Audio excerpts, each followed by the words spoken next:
ថ្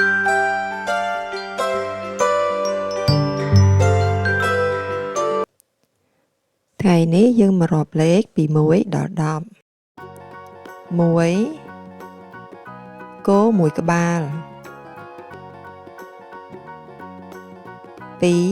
2 ឆ្កែ2ក្បាល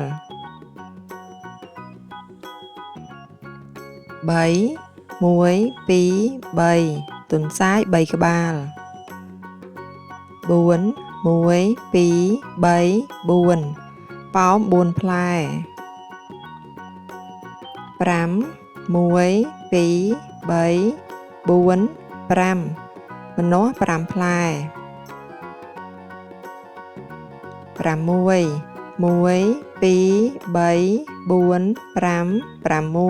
6 ត្រី6ក្បាល7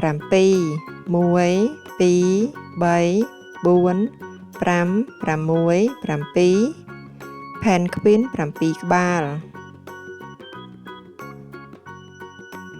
8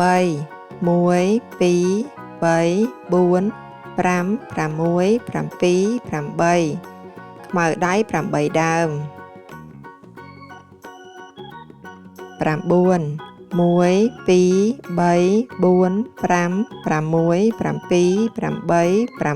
9 កុលាប9ទង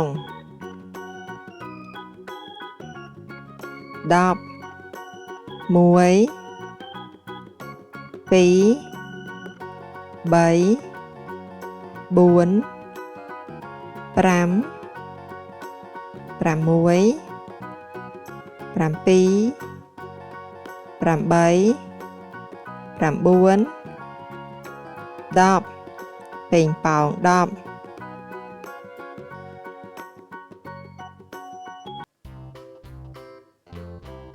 1 2 3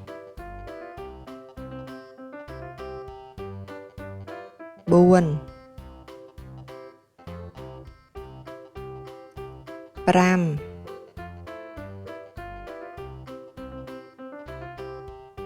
6 7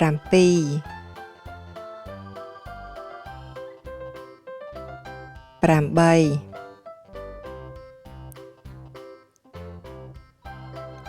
9 10 10